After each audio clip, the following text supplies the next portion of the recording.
दोस्तों, Bihar civil code का exam जो ये 17 दिसंबर को होने वाला है। ठीक है। बिहार सिविल कोड का एग्ज़ाम जो है ये 17 दिसंबर को होने वाला है, जिसमें से स्टेनो का हो गया। ठीक है। और एक क्लर्क का हो गया, यानी कि दो पोस्ट का एग्ज़ाम जो ये होने वाला है। अभी जो ये पियोन का एग्ज़ाम नहीं होने वाला है। ठीक है। तो इसमें हम अभी जो है जैसे कि स्टेनो, ठीक है, स्टेनो हो गया, एक क्लर्क हो गया। यानी कि स्टेनो में जो है आपको हिंदी से प्रश्न जो देखने को मिलने वाला है, ये 25 प्रश्न देखने को मिलने वाला है, और यहाँ पर जो है 20 प्रश्न जो कि आपको देखने को मिलने वाला है। ठीक है। तो अभी जो है हम लोग दोनों के लिए जो है यानी कि इसके लिए क्लर्क के लिए 20 प्रश्न और स्टेनो के लिए 25 प्रश्न यानी कि कवर करने वाले हैं, जो कि हिंदी का प्रश्न जो है इम्पोर्टेंट प्रश्न अभी हम लोग करने वाले हैं। और आपको ये भी पता होना चाहिए कि हिंदी की संख्या इसमें भी और इसमें भी, दोनों में जो है हिंदी की संख्या जो है सबसे ज़्यादा दिया गया है। और बात कर ले तो इंग्लिश हो गया और इसमें भी इंग्लिश हो गया, दोनों का इंग्लिश सेम है। और यहाँ पर जो है मतलब हिंदी का क्वेश्चन इसमें 20 कर दिया गया है, इसमें 25 कर दिया गया है। ठीक है। तो आपको जो है हिंदी के प्रश्न जो कि आपको एग्जाम में ज़्यादा देखने को मिलने वाला है, इसलिए जो आपको हिंदी पर ज़्यादा से ज़्यादा फोकस करना है। उसके बाद जो आपको बेसिक कंप्यूटर पर जो है फोकस करना है। ठीक है। तो चलिए अभी हिंदी का प्रश्न को हम लोग जो है बारीकी से समझते हैं, और जब सभी प्रश्न जो है ये इम्पोर्टेंट प्रश्न होने वाला है। चलिए, अगला प्रश्न है कि दिए गए वाक्यांश के लिए एक शब्द देना है। कहने का मतलब कि जिसकी आयु, ठीक है, कि जिसकी आयु जो है यहाँ पर क्या दिया गया है, जिसकी आयु कम हो। ठीक है। जिसकी आयु जो है कम हो उसके लिए एक शब्द बताना है। देखो, जिसकी आयु कम होता है उसके लिए एक शब्द होता है अल्पायु। क्या होता है? अल्पायु। ठीक है। तो जिसकी आयु जो है कम होगा उसके लिए एक शब्द हो जाएगा अल्पायु। और हम बात कर ले यहाँ पर कि जैसे शतायु दिया गया। ठीक है। तो शतायु का मतलब क्या होता है? देखो, शतायु का मतलब होता है कि 100 वर्ष वाला। ठीक है। शतायु का मतलब होता है कि जिसका उम्र जो है ये 100 वर्ष हो चुका है। और दीर्घ आयु का मतलब ये होता है कि जिसकी आयु क्या हो, लंबी हो। ठीक है। जिसकी आयु जो है लंबी हो उसके लिए एक शब्द होता है दीर्घ आयु। और चिरंजीवी का मतलब हम बात कर ले तो चिरंजीवी का मतलब क्या होता है? दीर्घजीवी होता है। ठीक है। क्या होता है? तो चिरंजीवी का मतलब होता है दीर्घजीवी। ठीक है। जिसको हम लोग बोलते हैं आयुष्मान भी बोलते हैं। ठीक है। तो इस टाइप से हो जाएगा। और जिसकी आयु कम हो तो उसके लिए एक शब्द क्या हो जाएगा? अल्पायु हो जाएगा। ठीक है। तो इस टाइप से जो है आपको याद रखना है। देखो, हिंदी का प्रश्न जो कि बहुत ज़्यादा संख्या में आपको देखने को मिलने वाला है। चलिए, अगला प्रश्न है कि दिए गए शब्द के पर्यायवाची शब्द का जो है आपको चयन करना है। यानी कि यहाँ पर जो एक ग्रह दिया गया है, ग्रह का पर्यायवाची शब्द जो है क्या हो जाएगा? देखो, ग्रह का पर्यायवाची शब्द जो होता है, जैसे कि हम लोग जानते हैं नक्षत्र बोलते हैं। क्या बोलते हैं उसको? हम लोग नक्षत्र बोलते हैं। तो ऑप्शन नंबर डी यहाँ पर बिल्कुल सही जवाब इसका हो जाएगा। चलिए, अगला प्रश्न है कि निम्नलिखित में से उस विकल्प का जो है आपको चयन करना है कि मतलब लोहे के चने चबाना मुहावरों का जो है यहाँ पर अर्थ व्यक्त कर रहा है। देखो, लोहे का चना चबाना मतलब क्या हो गया? तो यहाँ पर ये हो रहा है कि वो मतलब किसी प्रकार का जो है कठिन काम कर रहा है। करने का मतलब जो ये असंभव काम कर रहा है। क्या कर रहा है? तो वह जो है असंभव कोई जो है कार्य कर रहा है। तो ये तो हो नहीं सकता है कि अच्छा कार्य करना, सरल कार्य करना, ये भी नहीं हो सकता है। यहाँ पर जो है कोई मतलब असंभव कार्य करना हो जाएगा। कहने का मतलब जो है ऑप्शन नंबर सी यहाँ पर दिया गया है कि बहुत कठिन कार्य करना। ठीक है। बहुत कठिन कार्य करना जो कि लोहे के चने चबाना का मुहावरा हो जाएगा। ठीक है। तो इस टाइप से इस प्रश्न का बिल्कुल सही जवाब ऑप्शन सी है। चलिए, अगला प्रश्न है कि सही वर्तनी वाले शब्द का जो है आपको चयन करना है। यानी कि ऐसा कौन सा स्पेलिंग लिखा हुआ है जो कि वो बिल्कुल सही लिखा हुआ है। देखो, ये क्षुधा जो लिखा हुआ है बिल्कुल सही लिखा हुआ है। तो क्षुधा का अर्थ क्या होता है? देखो, क्षुधा का अर्थ होता है भूख लगना। इसके साथ साथ जैसे कि लालसा होता है, किसी चीज का लालसा होना। तो ये होता है क्षुधा का अर्थ होता है। ठीक है। तो इस प्रश्न का बिल्कुल सही जवाब ऑप्शन नंबर डी हो जाएगा। चलिए, नेक्स्ट प्रश्न है कि निम्नलिखित में से उस विकल्प का चयन करना है कि जो रोह कांपना मुहावरों का अर्थ व्यक्त कर रहा है। यानी कि रोह कांपना मुहावरों का अर्थ जो है यहाँ पर क्या हो जाएगा? ठीक है। ये जो दिया गया है रोह कांपना, देखो, रूह कांपना मुहावरों का अर्थ होता है कि मतलब बहुत डर जाना। क्या होता है कि मतलब कोई व्यक्ति है, वो क्या किया, बहुत जो है डर गया, उसको हम लोग कहेंगे रूह कांप जाना। ठीक है, रूह कांप जाना। ऑप्शन नंबर सी यहाँ पर बिल्कुल सही जवाब हो जाएगा।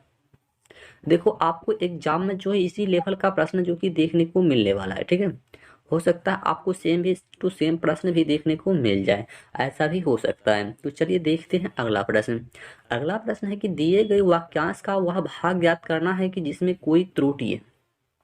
ठीक है, त्रुटि कहाँ पर चूज करना है, तो आपको पक्षियों की दुनिया कितना स्वच्छंद होती है, पक्षियों की दुनिया जो है ये कितना स्वच्छंद होती है।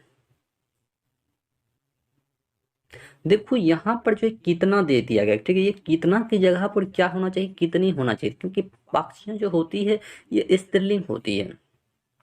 ठीक है, तो ऑप्शन नंबर क्या हो जाएगा, ऑप्शन नंबर सी यहाँ पर बिल्कुल सही जवाब हो जाएगा कि कितनी स्वच्छंद होती है। ठीक है, तो इस टाइप से जो यहाँ पर वाक्य होना चाहिए था, लेकिन ऐसा तो नहीं हुआ है। तो इस प्रश्न का बिल्कुल सही जवाब जो ऑप्शन नंबर सी हो जाएगा।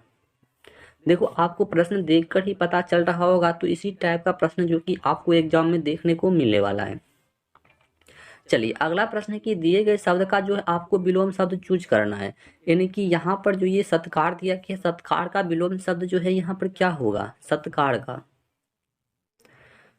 देखो, जैसे कि तिरस्कार क्या होता है, तिरस्कार जो है सत्कार का विलोम शब्द होता है। जैसे कि और हम बात कर ले तो ये जैसे अनादर होता है। ठीक है, अनादर हो गया, अपमान हो गया। ठीक है, अपमान हो गया, यही सब जो क्या होता है, तो इसका मतलब जो है इनकी सत्कार का जो है ये मतलब उल्टा शब्द होता है। ठीक है, ऑप्शन नंबर बी यहाँ पर बिल्कुल सही जवाब हो जाएगा।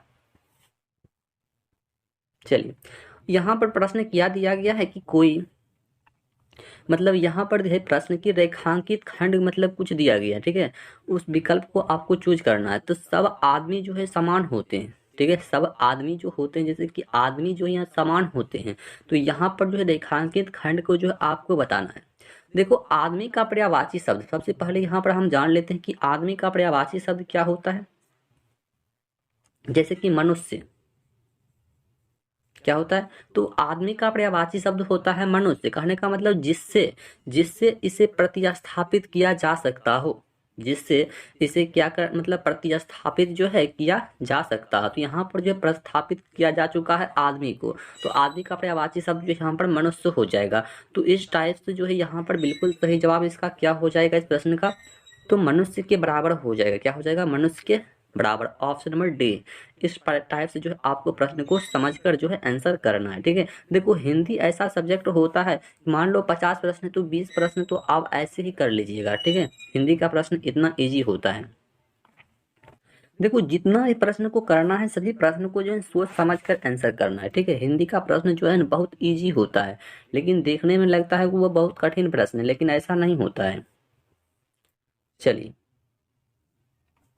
अगला प्रश्न जो कि 9 नंबर में प्रश्न दिया गया है कि आकाश में बादल छाए हुए हैं। ठीक है, तो यहाँ पर आपको बताना है कि ये बादल का पर्यायवाची शब्द जो है क्या होगा, बादल का पर्यायवाची शब्द जो कि आपको बताना है। ठीक है, पर्यायवाची शब्द। देखो, बादल का पर्यायवाची शब्द क्या होता है। देखो, बादल का पर्यायवाची शब्द जैसे कि मेघ हो गया। ठीक है, क्या होता है, मेघ होगा। और क्या होता है, नीरद होता है, मेघ हो जाएगा, नीरद हो जाएगा, और ये जलधर हो जाएगा। ठीक है, जलधर हो जाएगा, सारंग हो जाएगा। तो ये सभी जो है ना बादल का पर्यायवाची शब्द होता है। ठीक है, तो इस टाइप से जो इस प्रश्न का बिल्कुल सही जवाब जो है हो जाएगा। चलिए अगला प्रश्न जो कि 10 नंबर में प्रश्न दिया गया है कि सही वर्तनी वाले शब्द का चयन करना है कि ऐसा कौन सा स्पेलिंग लिखा हुआ है जो कि वो बिल्कुल गलत लिखा हुआ है।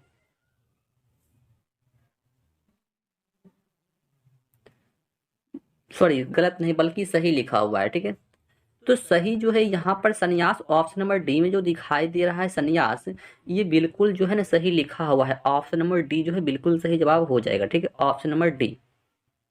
ठीक है, सही की बात कर रहा है। चलिए देखो, हिंदी का प्रश्न बहुत इजी प्रश्न होता है। चलिए नेक्स्ट प्रश्न क्या दिया गया है कि जो इंद्रियों की पहुंच से बाहर हो, ठीक है, जो इंद्रियों की पहुंच से क्या हो, बाहर हो, उसके लिए एक शब्द आपको बताना है। उसके लिए क्या करना है, एक शब्द आपको बताना है। देखो ये क्या दिया गया है, जैसे कि ये मतलब इंद्रियातीत, ठीक है, ऑप्शन नंबर ए में जो दिया गया है, ऑप्शन नंबर ए में इंद्रियातीत, यही होगा इसका बिल्कुल सही जवाब, ठीक है, जो इंद्रियों की पहुंच से बाहर हो।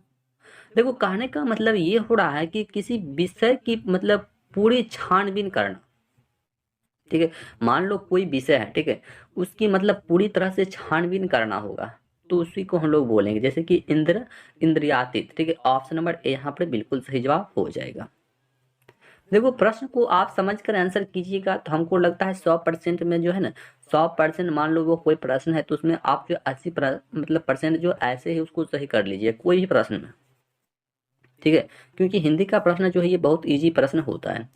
चलिए अगला प्रश्न है कि अंधेरी रातों वाला पखवाड़ा वाक्यांश के लिए एक शब्द आपको बताना है। अंधेरी रातों वाला पखवाड़ा वाक्यांश के लिए एक शब्द क्या होगा। देखो अंधेरी रातों वाला पखवाड़ा वाक्यांश के लिए एक शब्द बोल रहा है तो कृष्ण पक्ष क्या होता है, तो कृष्ण पक्ष होता है, ऑप्शन नंबर सी हो जाएगा कृष्ण पक्ष, ठीक है, इस टाइप से इस प्रश्न का बिल्कुल सही जवाब क्या हो जाएगा, कृष्ण पक्ष हो जाएगा।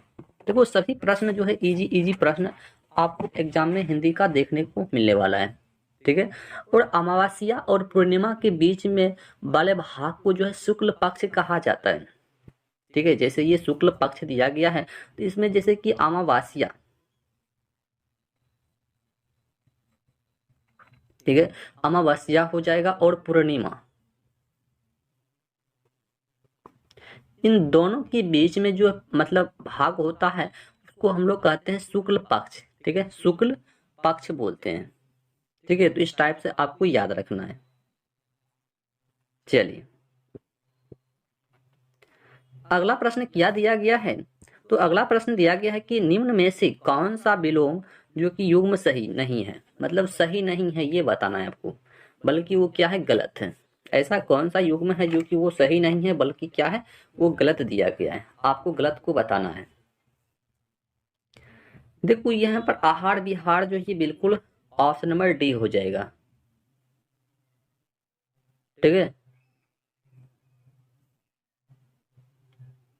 देखो आहार का विलोम शब्द क्या होता है, तो देखो आहार का विलोम शब्द होता है निराहार, क्या होता है, निराहार होता है, बल्कि विहार नहीं होता है, ठीक है, क्रय का विक्रय, जय का पराजय, एकत्र का विक्रय, ये सब मतलब क्या है, बिल्कुल सही लिखा हुआ है, तो यहाँ पर ऑप्शन नंबर डी में जो है बिल्कुल सही नहीं लिखा हुआ था।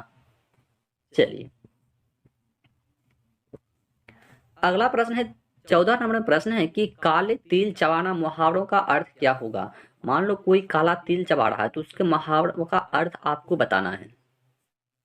देखो काले तिल चबाना मुहावरों का अर्थ होता है कि पराधीन होना, क्या होता है, पराधीन होना, पराधीन होना, ऑप्शन नंबर ए हो जाएगा पराधीन होना, ठीक है।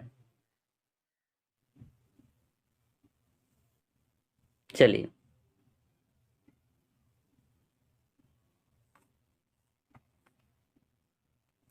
नेक्स्ट प्रश्न है कि दिए गए वाक्यांश के लिए जो है आपको सार्थक शब्द का चयन करना है, ठीक है, जिस मतलब जिसे जिसे सारी बातों का ज्ञान हो, जिसे सारी बातों का ज्ञान हो उसके लिए आपको शब्द बताना है। जिसे सारी बातों का ज्ञान हो उसके लिए देखो एक शब्द होता है सर्वज्ञ, क्या होता है, तो उसके लिए एक शब्द होता है सर्वज्ञ, ठीक है, क्या होता है, सर्वज्ञ जो है एक ऐसा शब्द होता है कि मतलब बहुत ज्ञानी होना, ठीक है, मतलब उसके पास सभी चीज का ज्ञान होता है, जो सर्वज्ञ होता है उसके पास सभी चीज का ज्ञान होता है। चलिए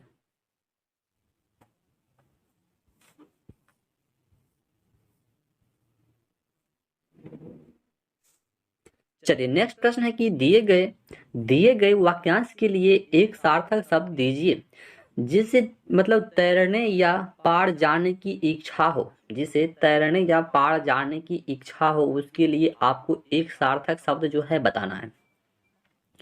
देखो यहाँ पर क्या बोल रहा है, तो जिसे तैरने या पार जाने की इच्छा हो उसके लिए सार्थक शब्द जैसे कि तीर्थिस्सु, क्या होता है, तीर्थिस्सु होता है, ऑप्शन नंबर डी यहाँ पर बिल्कुल सही जवाब इसका हो जाएगा। ठीक है, त्रिदृशु। ठीक है, और ये निरामिष जो दिया गया है, निरामिष का मतलब क्या होता है?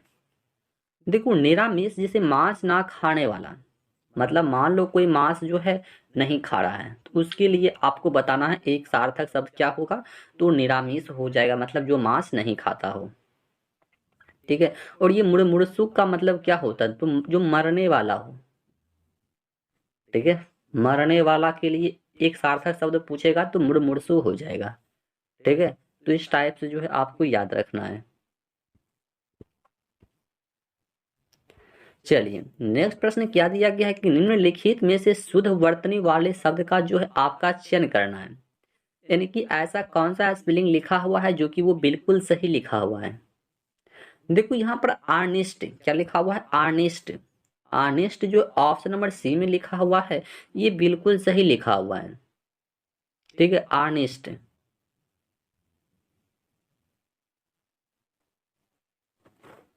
चलिए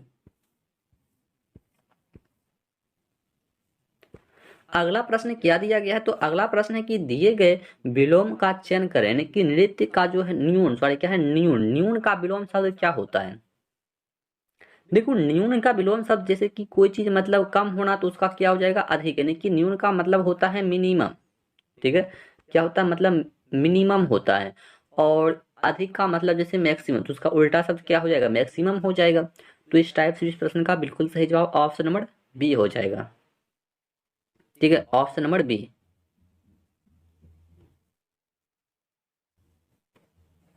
चलिए चलिए अगला प्रश्न आपको यदि जानते हैं तो आंसर करना है। तो प्रश्न है कि आंखें चार होना, ठीक है, आंखें चार होना मुहावरों का अर्थ जो है यहाँ पर क्या होगा? आंखें चार होना मुहावरों का अर्थ जो है क्या होगा? देखो आंखें जो चार होना मुहावरों का अर्थ होता है, कहने का मतलब जैसे कि आप भी मतलब अनुभव किए होंगे कि आमने सामने होना, क्या होता है कि कोई मतलब भी आमने सामने होना। ठीक है, आंखें चार कर लेना, कहने का मतलब जैसे कि आप कहीं पर मतलब मान लो लड़ाई झगड़ा हो रहा है तो वहां पर क्या होता है कि आंखें मतलब क्या होता है, एक दूसरे के आमने सामने होता है। कहने का मतलब एक आंख होते हुए भी लेकिन वहां पर दो आंख हो जाता है। ठीक है, तो यहाँ पर क्या होगा, आमने सामने होना। ठीक है, आमने सामने होना। चलिए अगला प्रश्न क्या दिया गया है कि दिए गए वाक्यांश के लिए एक शब्द दीजिए, यानी कि जो ईश्वर में विश्वास रखता हो, जो ईश्वर में विश्वास रखता है उसके लिए एक शब्द आपको बताना है। देखो जो ईश्वर में विश्वास रखता है उसके लिए एक शब्द होता है आस्तिक। तो ये क्या होता है, तो उसके लिए एक शब्द होता है आस्तिक। जो ईश्वर में विश्वास रखता है उसके लिए एक शब्द होता है आस्तिक। ठीक है, चलिए तो यहाँ पर क्या हो जाएगा, तो ये आस्तिक हो जाएगा। तो नास्तिक का मतलब क्या होता है? देखो नास्तिक का मतलब ये होता है कि जो ईश्वर पर विश्वास नहीं रखता। ठीक है, नहीं रखता हो। और इसका मतलब होता है कि जिसमें सत्व का गुण हो, क्या हो, कि जिसमें जो है ना सत्य का गुण हो उसको हम लोग सात्विक कहते हैं। ठीक है, सात्विक, जिसमें सत्य का गुण हो उसको हम लोग क्या कहेंगे, सात्विक कहेंगे।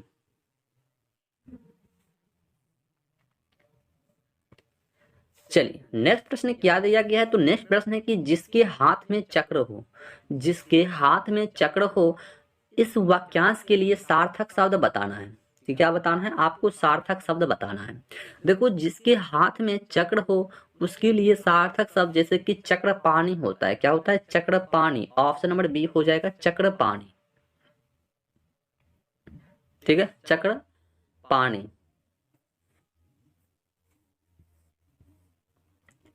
चलिए यहाँ पर जो है आपको प्रश्न दिया गया है, क्या दिया गया है कि मतलब दिए गए वाक्यांश में जो काला अंश जो कि प्रस्थापित कर रहा है, सारावाधिक मतलब जो है उपयुक्त विकल्प का चयन करना है। यानी कि ये जो है स्कूल में व्याकरण की विद्या दी जाती है, यहाँ पर जो विद्या दिया गया है इसका क्या होगा।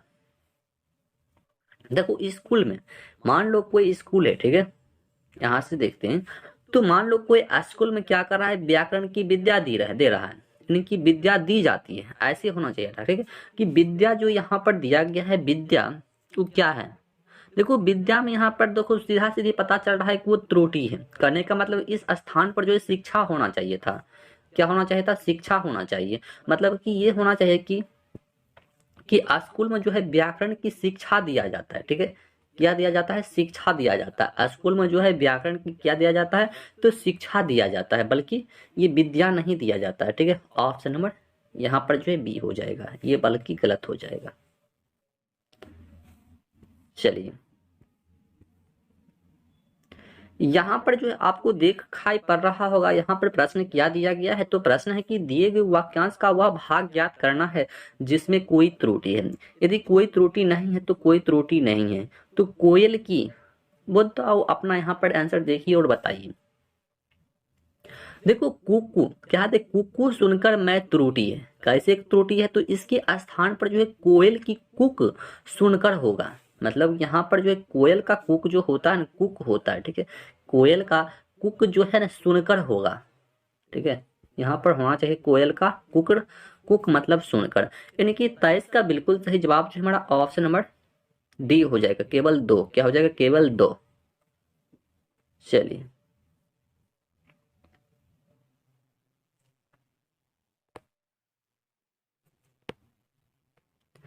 चलिए नेक्स्ट प्रश्न बताइए आप। 24 नंबर प्रश्न है कि दिए गए शब्द के समानार्थी शब्द का जो है आपको चयन करना। यहाँ पर जो लक्ष्मी दिया गया है, लक्ष्मी, लक्ष्मी के लिए आपको जो है ना समानार्थी शब्द बताना है। लक्ष्मी के लिए पद्मा हो जाएगा। क्या हो जाएगा? पद्मा हो जाएगा, ऑप्शन नंबर डी हो जाएगा। देखो लक्ष्मी का अन्य पर्यायवाची शब्द जैसे कि कमला, यहां से हम लिखते हैं। ठीक है, यहां से जैसे कि कमला, देखो ये आपको याद रखना है। जैसे कि कमला हो जाएगा, एक रामा होता है। ठीक है, रामा भी जो होता है ना, ये मतलब जो है ना क्या कहते हैं, लक्ष्मी का ही पर्यायवाची शब्द होता है रामा। और एक होता है इंदिरा। क्या होता है? इंदिरा भी जो होता है ये लक्ष्मी का पर्यायवाची शब्द ही होता है। ठीक है, लक्ष्मी का। और एक सूता भी होता है, सूता, तो इसे भी याद रखना है। तो इस टाइप से जो इस प्रश्न का बिल्कुल सही जवाब क्या हो जाएगा? ऑप्शन नंबर डी यहाँ पर बिल्कुल सही जवाब हो जाएगा। ठीक है, तो आपको जो है एस्ट्रोनो हो गया, क्लर्क हो गया। ठीक है, एस्ट्रोनो हो गया, एक क्लर्क हो गया। यानी कि इसमें जो है आपको 20 प्रश्न हिंदी का, और इसमें जो है आपको 25 प्रश्न हिंदी को जो कि देखने को मिलने वाला है। और इसी टाइप का प्रश्न जो कि आपको एग्जाम में जो है देखने को मिलने वाला है। ठीक है, तो चलिए मिलते हैं फिर से नेक्स्ट वीडियो में, तब तक के लिए जय हिंद।